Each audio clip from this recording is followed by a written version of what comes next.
की पुण्यामध्ये जेव्हा निखिल वागळे, विशंबर चौधरी आणि असीम सरोदे जाणार होते तेव्हा राजकीय कार्यकर्त्यांनी एका राष्ट्रीय पक्षाच्या राजकीय कार्यकर्त्यांनी सांगितलं कुठल्याही परिस्थितीत ही सभा उधळून लावू। पोलिसांनी त्याला अटक का नाही केली? ज्यांनी ही धमकी दिल्यानंतर पोलीस तिथे निष्क्रिय का झाले? पोलीस निखिल वागळे जेव्हा चालत निघाले तेव्हा पोलिसांनी कडक का नाही केलं? एवढं सगळं माहीत असून सुद्धा तिथे 144 कलम का नाही लावलं? आणि पोलीस त्यांना सांगतात तुम्ही मीटिंग नका घेऊ, तुम्ही मीटिंगमध्ये नका जाऊ।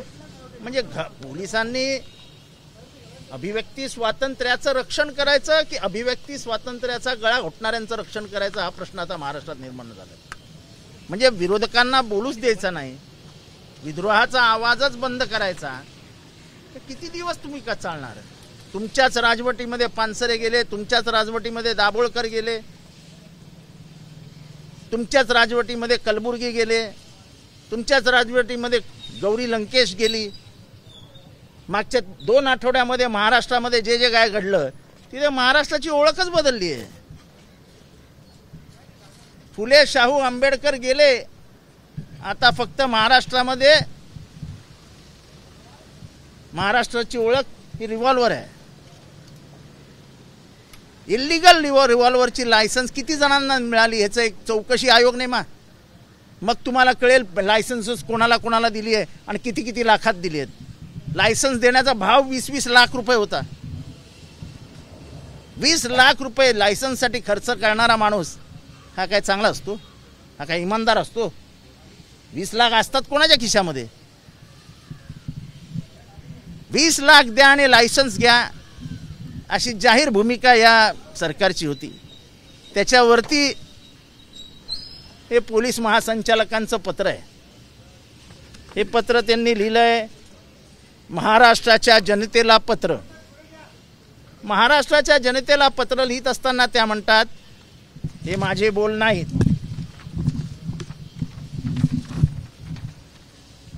संपूर्ण महाराष्ट्रातील प्रत्येक नागरिकाची सुरक्षा सुनिश्चित करणे हे माझे प्राधान्य आहे।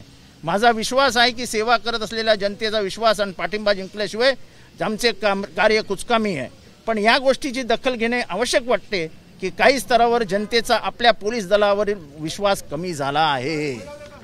जर पोलीस दलावरचा विश्वास कमी झाला आहे असं महासंचालक म्हणत असतील तर ह्या महासंचालकांनी सरकारचेच कपडे उतरवले। सरकार म्हणजे पोलीस आणि पोलिसांचा विश्वास कमी झाला म्हणजे या सरकारवरचा विश्वास कमी झालाय असं महासंचालक सांगतायत। ह्याच्यापेक्षा वेगळं काय असावं? आणि म्हणूनच आम्ही सगळे भेटलो की तुम्ही हे सरकार बरखास्त करून टाका। त्या घोसाळकरला त्या बिचाऱ्या लहान घोसाळकरला कसा मारला? भीतीच राहिली नाही पोलिसांची। राजकीय हस्तक्षेप आणि राजकीय आशीर्वाद म्हणजे ज्याला पोलीस स्टेट म्हणतात की विरोधकांना मारतच जायचं आणि आपल्याकडे आलेल्या गुंडाला सुद्धा वाचवत जायचं, तसे प्रकारे ते सुरू झालेत। पुण्यामध्ये गुंडांची त्यांनी काय 240 गुंड वगैरे घेऊन त्यांची काहीतरी परेड काढली, त्याच्या रील्स निघाल्या। म्हणजे पोलिसांची भीतीच संपली आहे। पोलिसांची भीती कोणाला? विरोधी पक्षाच्या आमदारांना, विरोधी पक्षाच्या कार्यकर्त्यांना। लावा MPD, करा तडीपार। हे मी स्वतः बघितलंय माझ्याकडे। मी हे दुसऱ्याकडे बघून सांगत नाही, माझ्याकडे बघून सांगतो। माझ्या 40 कार्यकर्त्यांची MPD ची यादी तयार आहे। अरे मर्दों के जैसे लढो ना, नामर्दों के जैसे पीछे से क्या आते हो? त्यामुळे आम्ही हे गव्हर्नमेंट बरखास्त करावं, राष्ट्रपती राजवट लावावी आणि एकंदरच जे भीतीचं वातावरण महाराष्ट्रामध्ये तयार करण्याचा जो प्रयत्न सरकार करतंय, दुसरं कोणीही करत नाहीये।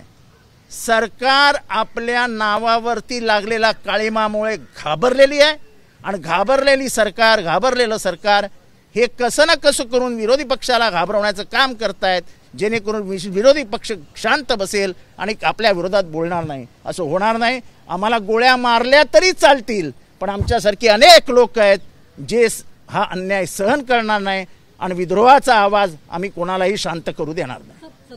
यांचा एक व्हिडिओ सुद्धा सोशल मीडियावरती व्हायरल होतोय. ते मुलांना सांगत आहेत की तुम्ही उपाशी राहा, मात्र वडिलांना मलाच मतदान करावं, पालकांना. म्हणजे आता हे हास्यास्पद आहे. ते संतोष बांगरे जोकर आहेत, त्यांचं फार काय सिरियसली घ्यायला नको.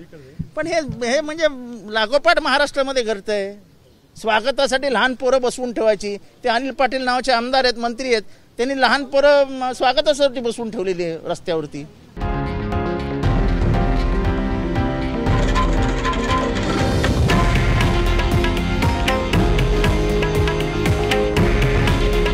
हे आहे देशातील नंबर 1 न्यूज नेटवर्क आणि आपण पाहत आहात TV9 मराठी. काळजी तुमची, हित महाराष्ट्राचं.